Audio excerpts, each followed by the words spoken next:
अध्यक्ष महोदय, महाराष्ट्र हा छत्रपती शिवरायांचा महाराष्ट्र आहे. शिवबाला प्रेरणा देणारा राष्ट्रमाता राजमाता जिजाऊ साहेबांचा महाराष्ट्र आहे. शिवरायांनी 18 पगड जातींना एकत्र करून स्वराज्य निर्मिती केली. जात पात धर्म पंथ ह्याला स्वराज्यात स्थान ठेवले नाही. 600 वर्षाची परकीय राजवट व महाराष्ट्राचे लसकेतोड होत्या. शूर मराठ्यांनी मुघलशाही, कुतुबशाही, निजामशाही, इंग्रज, पोर्तुगीज, डच यांच्या जुलमी राजवटीच्या विरोधामध्ये मराठ्यांनी अद्वितीय पराक्रम केला. हिंदुस्थानची तहस-नहस होणारी भूमी, महिलांची लुटली जाणारी अब्रू, होणारे अत्याचार, धर्माचा होणारा नाश थांबवून परकीय आक्रमकांना थापून या भारत भूमीचे रक्षण केले. याकरता लाखो मराठ्यांनी देहाचे बलिदान केले. हसत हसत मराठे त्या ठिकाणी यमसदनी गेले आणि म्हणून या जातीकडे एक लढवय्ये जात म्हणून पाहिली जाते. 600 वर्षाची जुलमी राजवट उलटवून शिवरायांनी मराठ्यासह 18 पगड जातीला सोबत घेऊन हे स्वराज्य निर्माण केलं. परंतु आज मराठ्यांना आरक्षणाकरता, आपले मुलं कुटुंब वाचवण्याकरता आरक्षणाचा हा लढा त्यांनी सुरू केलाय. 58 आदर्श मोर्चे काढले, परंतु त्यांच्या संयमाचा बांध अध्यक्ष महोदय आता फुटत चाललेला आहे. अध्यक्ष महोदय, गरिबीची जात नसते.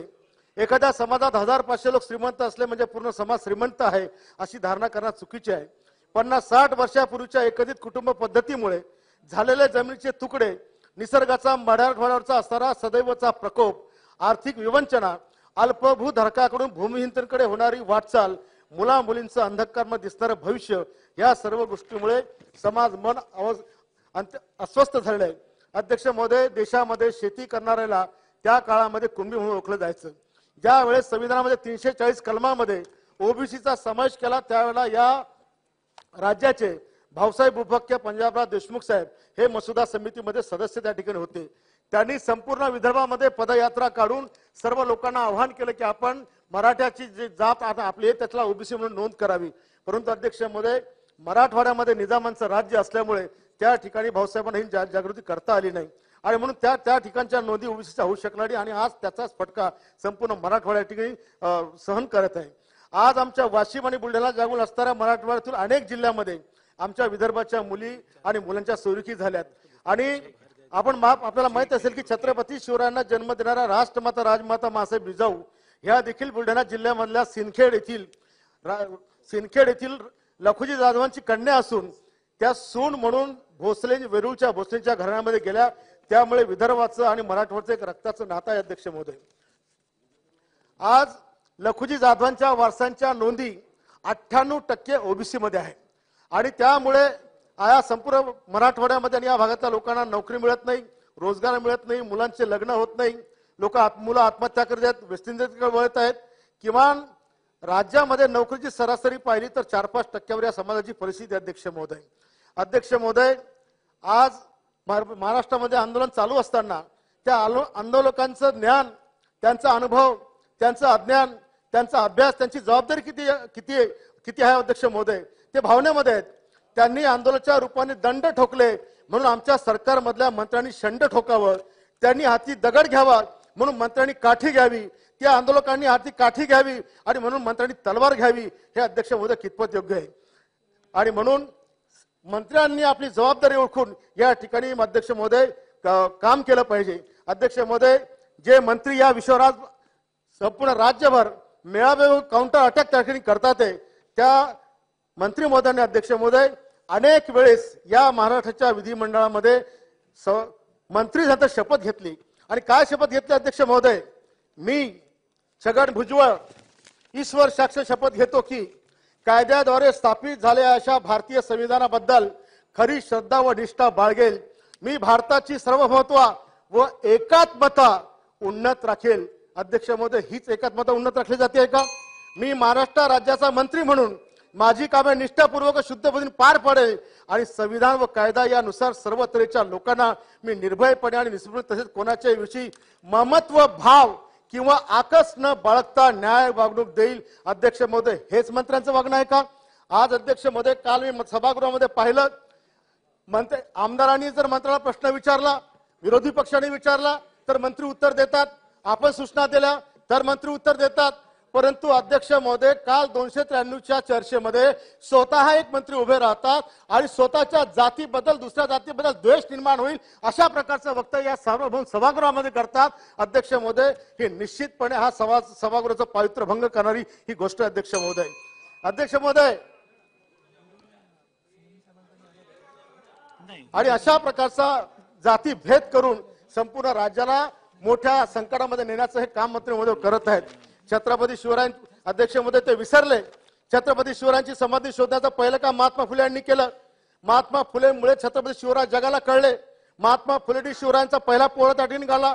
महात्मा फुलेंनी छत्रपती शिवरायांची पहिली जयंती अध्यक्ष महोदय साजरी केली. पण तो असं असताना त्या महात्मा फुलेंच्या शिवनिष्ठेला देखील छेद देण्याचं काम आमच्या मंत्रिमंडळातल्या काही सदस्याकडे होतं. अध्यक्ष महोदय माननीय एकनाथ शिंदे साहेब मुख्यमंत्री यांनी समिती नेमल्यानंतर संपूर्ण राज्य कामाला लागले. 30 लाखाच्या वर नोंदी सापडल्या. त्यांना ओबीसीचा दाखला देण्यापासून आता कोणी रोखू शकत नाही आणि त्यामुळे किमान राज्यातल्या 30 लाख लोकांचा आरक्षणाचा विषय या निमित्ताने संपला. त्यामुळे मराठा आरक्षणाची व्याप्ती देखील अध्यक्ष महोदय यामुळे कमी झाली. अध्यक्ष महोदय सभागृहात 2-3 वेळेस मराठा समाजाला आरक्षण देण्याबाबत निर्णय झाला. अनेकांनी यावर कायदेशीर चर्चा केली. आताही अनेक जण चर्चा करतात.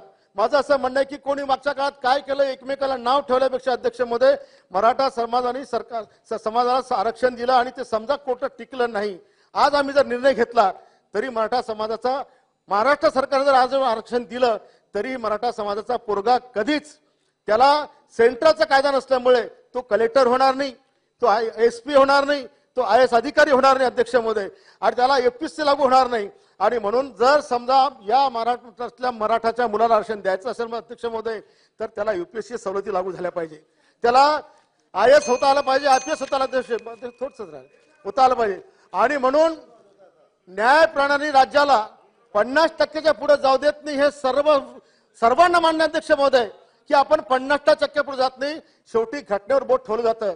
कारण माझं असं स्पष्ट मध्ये कायदा करणं हे कोर्टाचं काम नाही तर घटनेच्या चौकटीत केलेले कायदे योग्य रीतीने राबवले जातात की नाही हे पाहणं कोर्टाचं काम आहे. आणि म्हणून आरक्षणाच्या पुढे आम्ही गेलो तरी माननीय सर्वोच्च न्यायालय दाखल केलेली क्युरिटी पिटिशन किती टिकवणार हे आपण आज नक्की सांगू शकत नाही. कोणी त्याविषयी सांगू शकत नाही. त्यामुळे राज्य सरकारने आरक्षण देण्याचा प्रयत्न केला तरी ते टिकल याबाबत मला तरी या ठिकाणी म्हणजे शाश्वती वाटत नाही. माझ्या अल्पबुद्धी व अल्पकाळच्या अनुभवानुसार मला सुचवायचं अध्यक्ष महोदय कोणी काय केलं आणि कोणी काय नाही केलं एकमेकांची उणी काढल्यापेक्षा कोणाच्याही आरक्षणाला धक्का न लावता या विधानसभेतील माननीय मुख्यमंत्री एकनाथ शिंदे साहेब देवेंद्रजी आणि अजितदादा आणि त्यांचे सर्व सहकारी सर्व सन्माननीय मंत्रीगण सन्माननीय सर्व सदस्य झालं या सर्व लोकांनी एकमताने मराठा आरक्षणाचा ठराव पारित करून माननीय देशाचे प्रधानमंत्री मोदी साहेब यांच्या केंद्र सरकारकडे जाऊन त्यांना विनंती करून आतापर्यंत 102, 103, 104, 5 वेळेस आपण या अनुषंगाने घटना दुरुस्ती केली तर एकदा साव्यांना पुन्हा एकदा होऊ द्या. या घटनेमध्ये समाजाला आरक्षण देण्याचा प्रस्ताव त्यांनी मान्य करावा. घटना दुरुस्ती करून घटनेमध्ये मराठा समाजाला आरक्षण देण्याबाबतची तरतूद करावी असं या ठिकाणी मला वाटतं. माननीय मुख्यमंत्री देवेंद्रजी अजितदादा आणि सर्व मंत्र्यांनी दिल्लीला जाऊन हा प्रस्ताव जर दिला तर प्रधानमंत्री यांना साकडे घातल्यानंतर 100% कायदेशीर टिकणारं आरक्षण या ठिकाणी आपल्या मराठा समाजाला या ठिकाणी मिळू शकतं अध्यक्ष महोदय. म्हणून अशा प्रकारची माझी मागणी आहे की हे संविधानात तरतूद झाली पाहिजे. अध्यक्ष महोदय राज्यात 2च मिनिटं आता तुम्ही एक तास बोलता आम्ही काय बोललो नाही. मुख्यमंत्री यांचे म20 नियम 47 अन्वये निवेदन.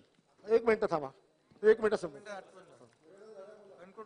मराठा आणि वाद करून 2 समाजात एकमेकांच्या उभत करण्याचं काम या ठिकाणी चालू आहे. आम्ही तुम्ही भविष्यामध्ये हे करणार आहे की का आज मला सांगा अध्यक्ष महोदय. विदर्भ कन्या म्हणजे जिजाऊ मासाहेब शिवरायांची माता ही आमच्या विदर्भाची सुपुत्री आहे.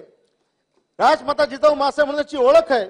त्यांचे पुत्र शिवराय आहेत आणि ते छत्रपती शिवाजी महाराज हे मराठवाड्यातले म्हणजे आमच्या जिजाऊ मासाहेबांचा सगळं परिवार ओबीसी आहे. शिवरायांचं सगळं परिवार मराठा आहे. मग हे जे कोणी आंदोलन करते आज हे आमच्या जिजाऊ मासाहेबांच्या समाजाला ओबीसी म्हणून हिणवणार का तिकडे शिवरायांच्या समाजाला मराठा म्हणून हिणवणार अध्यक्ष महोदय याचं देखील उत्तर मला अपेक्षित आहे महोदय. आणि म्हणून अशा प्रकारचा वाद न करता आपण शिवरायांचं आणि जिजाऊ मासाहेबांचं आई लेकाचं नातं वेगळं करू शकत नाही अध्यक्ष महोदय. ज्या काही कारणामुळे त्यांना आरक्षण भेटू शकलं नाही ती सगळ्या कारणांचा शोध घेण्याच्या भानगडीत न पडता केंद्र सरकारकडे जाऊन आपण विनंती करावी ही माझी मराठा समाजाबद्दलची अध्यक्ष महोदय मागणी आहे. धनगर समाजाच्या बाबतीमध्ये वेगळं आरक्षण देण्याची गरज नाही अध्यक्ष महोदय. कोणी किती टीका करते की आम्ही आमचं देणार नाही.